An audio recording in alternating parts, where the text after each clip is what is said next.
Hey guys, welcome to the Melody Whiskey Bar. Tonight we're here with the Springbank Society for an exclusive tasting in London. Now, I certainly think this is the first time in probably 4 or 5 years at least, certainly before the pandemic, that the Society's been down. I've got no idea what the lineup is, other than I'm sure there's going to be some terrific, tasty whiskies out there. I think there's going to be about 40 or 50 members downstairs. Obviously, the Springbank Society sadly closed to new members at the minute, so it's a bit of an exclusive event that we're able to attend. Obviously, we were up at Springbank back in January for the Eat, Sleep, Dram, Repeat experience, which was amazing. So looking forward to catching up with some of the Springbank team, hopefully that we met back then, and yeah, having some delicious whiskey. So we're going to go down to the tasting room and follow me.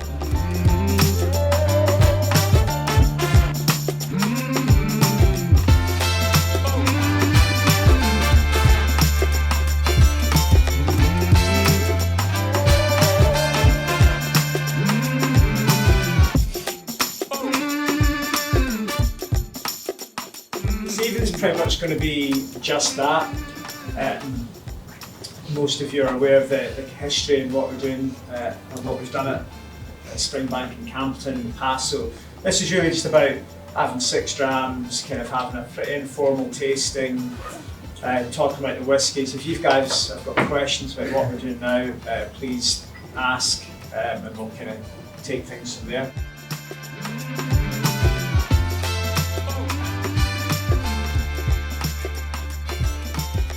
We are halfway through. We've tried the first 3 whiskies.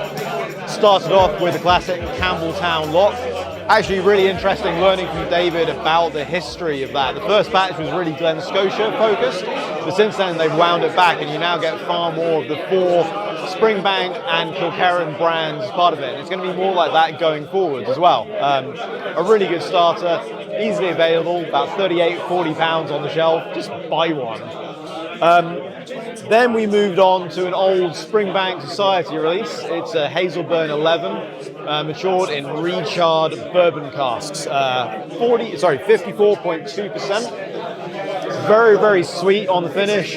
Becomes more tannic and woody as you go on. A little bit of tropical fruit. It's kind of like the Hazelburn 10 on steroids. Yeah, it's a good dram. Now we're starting to move on to the really interesting stuff though. We've got 4 unreleased drams to finish with. Next up is going to be the Hazelburn 15 from the Sherrywood series. This is going to be coming out around November time. This one is going to be bottled around 55.8%. I love the 12-year-old that just came out. Actually, I was here at Melody with Jez, who's just over there, and we bottle killed their last dram of it. This one is a very, very clean sherry. To be honest, the 12 probably maybe had a little bit more leatheriness, kind of earthiness going for it, a bit more of the funk. But this one, it's just bright, really awesome sherry. It's a really good dram. Yeah, 3 more to go. We'll report back in a bit. Slange.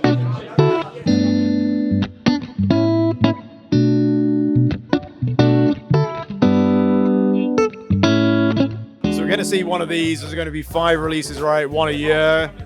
That's right, this is part of the Sherry series. So we started off with the Springbank PX last year, following up the Palo Cortado, and then we'll do the next releases. So we have sort of Fino Amontillado and Manzanilla in there as well, to sort of do a complete set, all released at 10 years old. In theory, that's the plan. And at 55%, so to give a sort of good comparison of the different maturation styles of Springbank and those different cask types, which we don't normally use as part of our normal maturation. Yeah, I think I'll definitely be up at the washback in 4 years' time, when that flight's available. Yeah, I'm not going to lie, that's kind of maybe part of the process. This would be a really nice flight in the washback bar at some point, so yeah, definitely it'll be on the horizon. I'm also really quite excited by a bottle that's already empty down here. This one is one of the few that's all labelled up, and we're going to be seeing it, I think, as soon as, the next couple of weeks, right? Yeah, it'll be kind of early, mid-August. You'll see the next Springbank 18 in the UK anyway, and then the rest of the world just as shipping transit times allow. Cool. I mean, I've just been trying, my glass of this. It's a mixture of sherry, I think mostly sherry, and then some rum and some bourbon as well. For me, that Campbelltown funk really comes through. But you get the sherry as well. David, your thoughts? Yeah, for me, it's a great example of Springbank 18. It's certainly gone into that sort of more delicate, nuanced stage, but still retains the the Campbelltown style, the Springbank character, and is a good ambassador as an older Campbelltown single malt. Awesome. And then we're going to be finishing up in a minute with the latest batch of the Longrow 21. So, what's the cask breakdown of that then?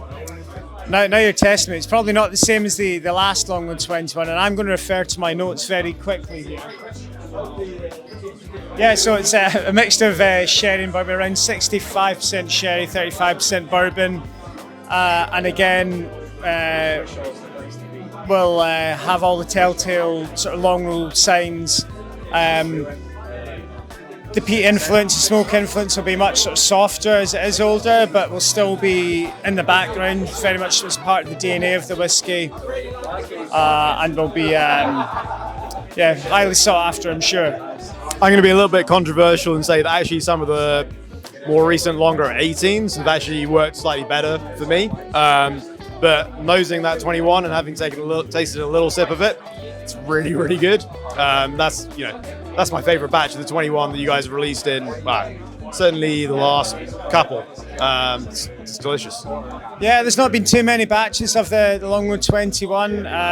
It's a bit, I guess, like hen's teeth finding a bottle. So you've done well getting yourself a bottle in the first place to try it, and I think it's great for us, great from Springbank to be able to sort of showcase these older expressions, albeit in limited quantities. I guess that's one of the good things about being down in London. I managed to get a bottle of the first release when it came out. When was it? About 2018, maybe 2019 that it came out? Yeah, probably a little bit even later than that. Yeah, sort of 2019 perhaps. Yeah. Yeah, okay. But the guys up at Melody, they've always got a bottle in, and I think at Milroy's as well. So I've been able to get a sample of it, and like with the Hazelburn, the 12 that came out earlier in the year. I finished the bottle that was up here, so hopefully I'll get a whole bottle of the 15 when it comes out in November too.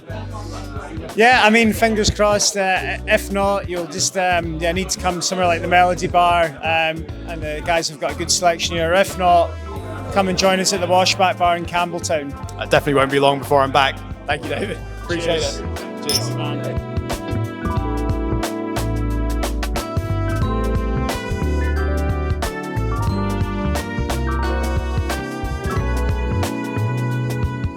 We've reached the end of the tasting. We finished off with the latest batch of the Longrow 21 that's coming out in the next couple of weeks. For me, highlights were the Hazelburn 15 and the Springbank 18. Fantastic drams, a lot of funk on that Springbank. Really looking forward to that one coming out in the next couple of weeks. Great tasting as always with David. Fantastic to have Springbank Society back down south for the first time in many years. Hopefully it's the first of many. Obviously it's impossible to get into Society at the minute, which is a real shame for other enthusiasts out there, but we're going to be focusing on a few more tastings and other whiskey experiences down here in London and elsewhere around the country in this kind of new series that we've got. So you're going to be seeing a little bit more of me. A little bit more of various different whiskies. I've also shared around a little bit of this sherry cask matured Kilkerran 8 that came out. Don't want to leave out the Glengyle love. But yeah, thank you for joining us, guys. It's been a pleasure here. Pleasure is all mine drinking all this whiskey. So thank you very much, and see you next time. Slàinte mhath.